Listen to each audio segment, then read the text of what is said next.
I had just given birth, but the pain in my back wouldn't stop. My husband told me I was exaggerating. Then he looked at the camera and everything in his world came crashing down. I pressed my teeth into my lower lip so hard I could taste blood. Not figuratively, literally. I stood at the kitchen sink at 5:47 in the morning, gripping the counter with both hands, waiting for my body to remember how to function. My legs felt chooge, like they didn't belong to me. Sophia was crying. She had been crying for 11 minutes. I know because the microwave clock was in front of me, and I kept watching it. Not because I didn't want to reach her. I did, more than anything. But my body refused to obey, and I was bargaining with it like it had all control and no mercy. Move, I kept telling my legs. They trembled but stayed. I finally let go of the counter and walked across the kitchen in 8 slow steps.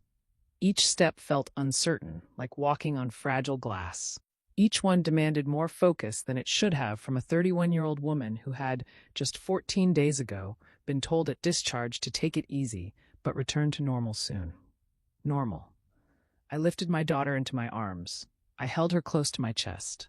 I swayed gently, the instinctive motion every mother knows, but for me it came at a cost, my lower back burning like fire from spine to shoulders. I didn't make a sound. In 14 days, I had learned to suffer quietly. My name is Isabel Reyes Santos. I'm 31. I gave birth 2 weeks ago, and somewhere down the hall my husband Marco was asleep through it all, as he often was through things that mattered. But now his ignorance carried weight it never had before. I stood there at 5:47 a.m. with my baby in my arms, my body shaking, my lips stained with blood, thinking I can't keep doing this alone. What I didn't know was that I wouldn't have to. The camera in the living room was about to say everything I couldn't. Let me go back. I had been with Marco Santos for 6 years before Sophia arrived. We met through mutual friends at a birthday dinner. He was funny, attentive, and had the one trait I always noticed first in people. He paid attention. He remembered details. He noticed what others missed. On our 3rd date, he asked about my mother's illness, something I had only mentioned once, and I realized he truly listened. I thought then this was someone I could build a life with. For a long time, I was right. He was a structural engineer, precise and logical, a man who saw problems as systems and failure points. That made him excellent at his work, but in life, it sometimes made him blind to things that couldn't be measured. I was a high school biology teacher, trained to believe in evidence too. We thought that made us compatible, 2 people grounded in facts and observation. What I didn't see was how narrow his definition of observable really was. If he couldn't see it directly, if it didn't fit his model of reality, he dismissed it as exaggeration or emotion. I don't think he realized he did it. That's what I've had to accept. Pregnancy was both beautiful and difficult, and his involvement became complicated in ways I didn't fully understand at the time. He came to appointments, read most of the books, tried in his own structured way. But when the fear hit him, he pulled back into logic. When my back pain began around 28 weeks, the intense pressure of pregnancy on my spine, he was supportive at first. Then it became background noise. All pregnant women get back pain, he said, when I asked him to help with groceries. He wasn't wrong, but he wasn't fully listening either. Sophia was born on a Thursday at 3:22 a.m. after 19 hours of labor that ended in an emergency situation I won't fully describe here, except to say it was nothing like we planned. And the doctor who handled it, Dr. Veronica Eng, a maternal fetal medicine specialist with 8 years at our hospital, told me afterward that my recovery would need to be careful and closely monitored, and that I should not hesitate to return if anything at all felt wrong. I should have paid closer attention to her words. I should have paid closer attention to myself. On day 3, I told Marco my back was not improving. It was worse. Worse in a way that didn't feel like normal pregnancy recovery. Pain, sharper, more precise, centered at one exact point in my lower spine that I could press with 2 fingers, and it would make me gasp. He was making coffee. All women go through that, he said without turning around. Stop the drama. I stood in the doorway of our kitchen, holding our 3-day-old daughter, and stared at the back of his head. I bit my lip. I said nothing else. On day 5, Sophia woke for a 3 a.m. feeding. I got up because Marco worked and I was on leave, and that was how we had arranged it. An arrangement that had seemed reasonable in theory, and now felt like I was slowly drowning while someone calmly explained the importance of staying afloat. I reached the bassinet. I picked her up. On the way back to the nursing chair, my right leg buckled. Not fully collapsing, just buckling, like a joint briefly forgetting what it was supposed to do. I caught myself against the wall with my free hand, Sophia pressed against my chest with the other, and I stood there in the dark for a moment, waiting for my heartbeat to settle. I put Sophia down. I fed her. I changed her. I put her back. Then I went to the bathroom, sat on the cold tile floor, pressed my hands over my mouth, and breathed until my eyes stopped burning. After that, I returned to bed. In the morning, I told Marco my leg had buckled during the night. He looked up from his phone. Probably just tired, he said, and went back to scrolling. On day 7, the numbness began. It came without warning on a Tuesday morning, both feet at once. The feeling was like walking on a surface that wasn't fully there, the first stage of a limb falling asleep, except it didn't fade when I moved. I stood at the kitchen counter for 8 minutes waiting for it to pass, and it mostly did, or at least enough that I could function, enough to carry Sophia through the morning, enough to tell myself it was nothing.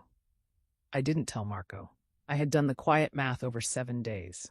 Every time I said something was wrong, he already had a response ready, either dismissive or slightly irritated, as though my body's failures were an inconvenience he had to manage. I had learned in 7 days that speaking up cost me something and changed nothing, and I began saving that energy and putting it instead into simply getting through each day.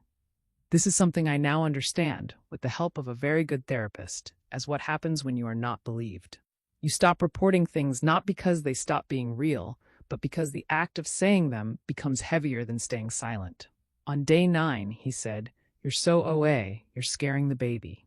He said it as he walked past me crying in the living room. OA, overacting, a Filipino term for exaggerating emotion.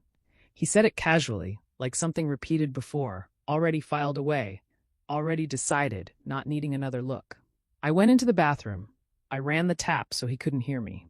On day 11, I called my mother Elena Reyes, a retired nurse with 41 years of clinical experience, the woman who held my hand through 19 hours of labor because Marco had stepped out for air at the wrong moment, and I told her everything. She asked structured questions the way a clinician would: location, nature of the pain, whether it radiated, associated symptoms. When I described the numbness, she went silent. "Isabel," she said, "I need you to go to a doctor." "Marco thinks I'm overreacting," I said. Another pause. "Isabel," her voice was controlled in a way that made it clear it was costing her to stay calm. "I need you to go regardless of what Marco thinks. Numbness in your feet is not normal postpartum recovery. Do you understand me?" "I'll try," I said. "Not try," she replied. "Go." I hung up and stared at the ceiling, thinking about going to a doctor, coming home, Marco's sigh when I explained what they found, and the exact sentence he would use, the same tone he always used, the one that turned everything into proof that I was, once again, dramatic. I waited 2 more days. Day 13. I slid off the couch and down onto the floor. Not slowly, not by accident, not in any way that could be misunderstood. My legs simply stopped supporting me and I collapsed, and the pain at the base of my spine hit with a sharpness that stole my breath completely. I sat there with my hand pressed firmly against my lower back, Sophia in her bassinet only a couple of feet away, making those small sounds that meant she would soon need me. And I stayed there trying to figure out what I could do, and realizing there wasn't much left. Marco was still on the couch, right there beside me. "Baby," I said, my voice coming out weaker than I meant. "It hurts so much. Please." He didn't fully turn toward me. He glanced at me from the side, that half look that doesn't require stopping what you're doing, the kind that says what you're doing matters more than what I'm saying. "You just want attention," he said. "You're doing it again." I nodded. I stayed on that cold floor, my hands still on my back, tears running silently down my face, and I didn't say anything else because I had nothing left that felt worth the effort of saying. Sophia kept making those sounds that meant she needed me, so I started crawling. I need to be honest about what it feels like to crawl to your newborn because your legs won't hold you. It doesn't feel dramatic, it doesn't feel like a scene. It feels like something quietly breaking inside you, like a door closing on a part of you that still believed someone would finally see and respond. That part just goes still.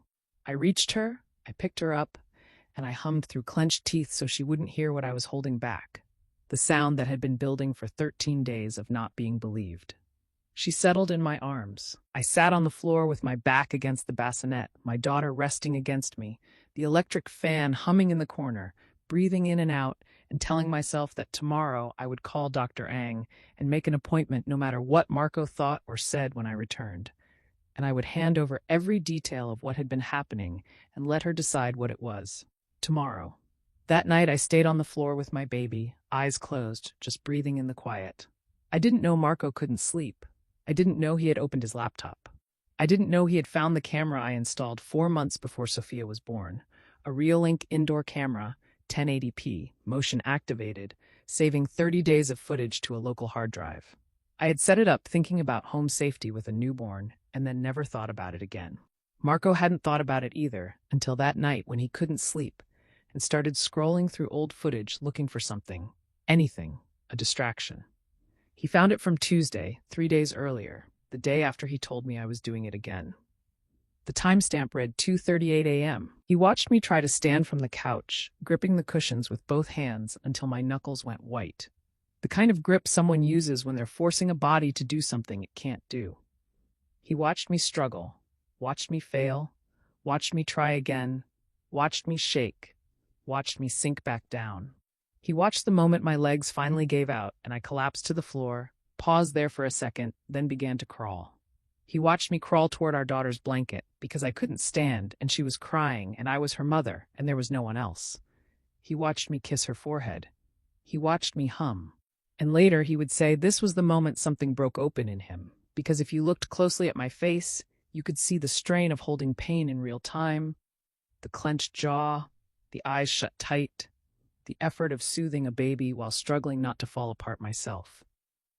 He had been right there. He had been 10 feet away. He had told me I just wanted attention. I never heard him come in that night. My eyes were closed, Sophia warm against my chest, the fan turning slowly, the house held in that deep 3 a.m. silence where nothing moves unless it has to. I was breathing through a slow, rising wave of pain in my lower back, the kind that builds, peaks, and then slowly fades if you stay completely still and give it enough time.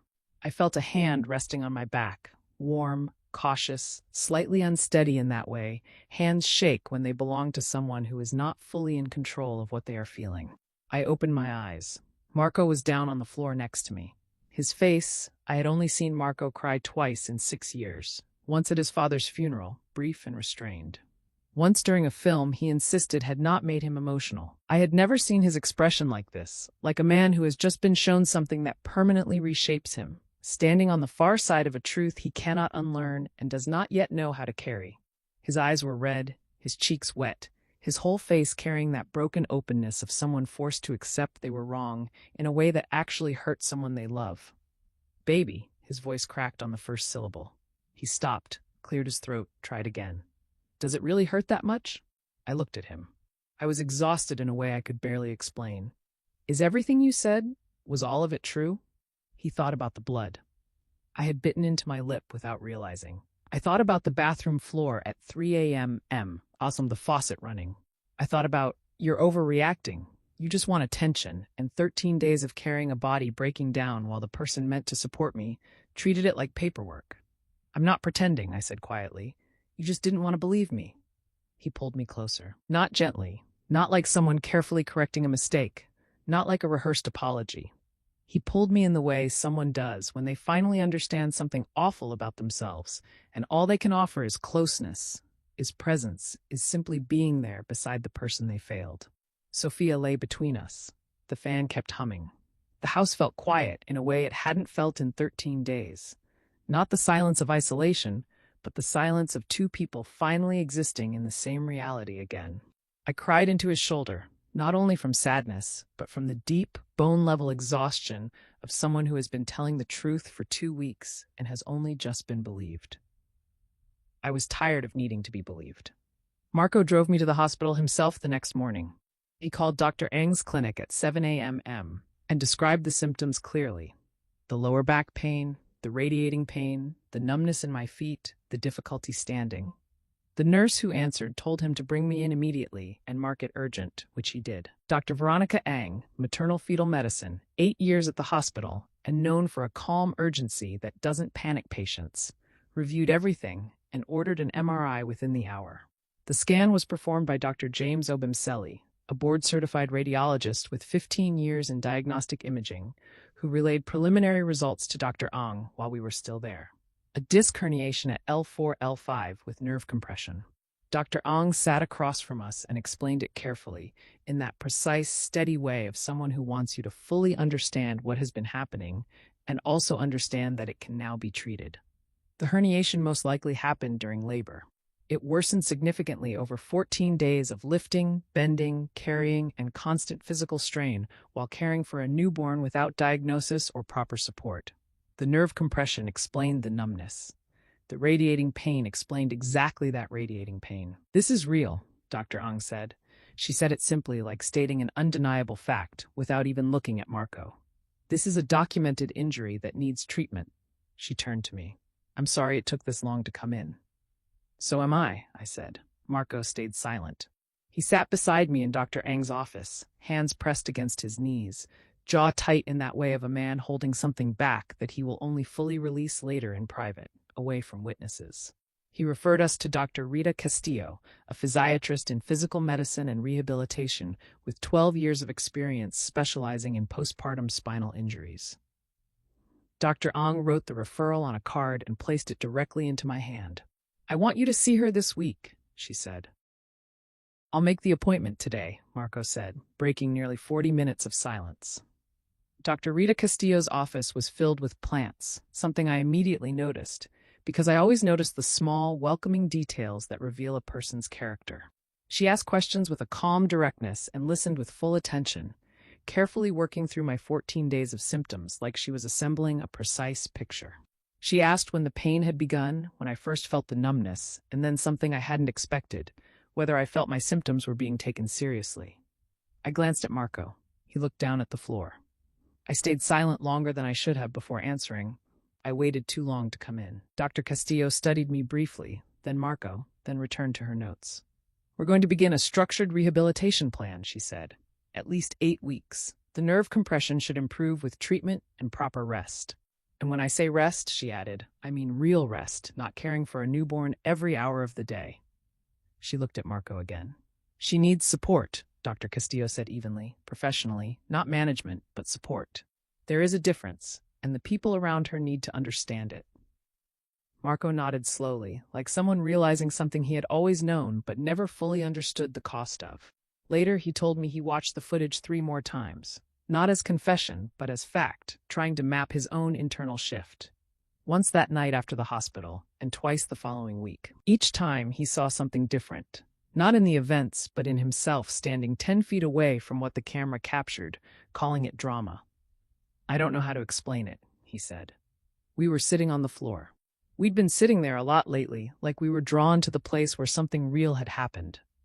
Sophia was asleep between us. I believed my version. I was so sure. "I know," I said. "That doesn't make it okay." "I know that too," he replied quietly. After a pause, he asked, "Why didn't you record it to show me? If you had, Marco." I met his eyes. "I shouldn't have had to." He pressed his lips together. "No," he said. "You shouldn't have." We sat in silence. "I've been reading," he said finally, "about postpartum complications, spinal injuries from childbirth. How often women aren't believed when they report pain." "And?" I asked. "It happens all the time," he said flatly, like someone confronting a truth that doesn't soften with understanding, that women are frequently dismissed, their pain minimized, labeled as emotional or dramatic. He looked at Sophia. "I didn't know I was doing that," he said. "I thought I was being rational." "I thought you were," I said. "I know what you thought," he replied. I took a breath. "I'm not forgiving it yet. I need you to understand that. I love you, but I'm still angry." He nodded. "Okay," he said. "But I also know you're not a bad person," I continued. "You have a blind spot, and it hurt me. We need to deal with that." He stared at his hands.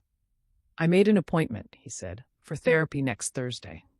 I looked at him as he added, "I've been thinking about why I didn't believe you, about where that comes from. I want to understand it before Sophia grows up watching me live it." I held on to that thought as I sat there. Sophia made a soft little sound in her sleep, that almost sigh-like noise babies make, as if even their dreams are quietly settling into something peaceful. Okay, I said. 8 weeks later, Dr. A. Castillo cleared me from the acute phase of rehabilitation and gave me a home exercise plan with a follow-up scheduled in 3 months. The nerve compression had responded well to treatment. The numbness in my feet was gone. The back pain was still there, but it had become something manageable, something I could live with when I followed physical therapy, rest, and the strange structural adjustments that happen when the people around you finally accept that rest actually means rest. Dr. Eng's office called me in for my 6-week postpartum checkup, and I went alone. She went over my MRI results and my recovery progress, then asked how I was really doing in that way doctors sometimes have of looking beyond just symptoms. I told her about the camera. She stayed quiet for a moment. "He saw the footage," she said softly. "Yes," I replied, "and he's in therapy. We're in couples therapy. It's a process." She nodded once. "And you?" she asked. "Are you in therapy?" "I started last week," I said after a pause. "My mother's been here helping with Sophia." "Good," she said, folding her hands. "I want to be very clear with you. What you experienced, the dismissal, the pattern of not being believed, that is not small. It has a name in clinical literature. It has documented effects. What you went through in those 14 days, and what you may have been carrying in quieter ways before that, is real. And it deserves treatment the same way your herniation did." I looked at her as she continued. "Don't let the camera be the only thing that gets treated," she said. I drove home without speaking much to myself. Marco was in the kitchen when I got back. Sophia was in her bouncer on the counter, her favorite place lately, watching him cook dinner with that wide, serious baby focus, like she was studying the world in real time. He was talking to her as he cooked, narrating everything, the way you do when you're teaching a baby who doesn't understand words but understands presence, practicing being a parent by becoming someone worth watching. He looked up when I entered. "How did it go?" "Good," I said. "She says I'm recovering well." He nodded, and something shifted across his face, not quite relief, but awareness, the kind that settles in once you realize what those 14 days could have meant if things had gone differently. "Your mom called," he said. "She wants to know if we're coming for the holidays." "What did you tell her?" I asked. "I said I'd ask you," he replied, turning back to the stove, "and that we'd let her know." I stood in the doorway and looked at them, my daughter watching her father cook, my husband who had failed me in a specific way but was now doing the slow work of understanding it. The kitchen I once clung to at 5:47 a.m. in the dark while waiting for my legs to respond. "Tell her yes," I said finally. I picked up Sophia. She grabbed my finger with both hands, holding on with that intense full-body commitment babies have when they find something they trust and refuse to let go. "Hi," I said softly. She looked at me with those enormous, serious eyes. She had my mother's forehead, Marco's stubbornness, and something entirely her own layered behind both of them. A kind of attention I couldn't name yet but already recognized as something she would grow into, something she was already practicing. I held her close against my chest and stood a little straighter, both legs steady under me. The camera was still in the corner. I had stopped noticing it again. And that felt fine, because it had already done what it was meant to do.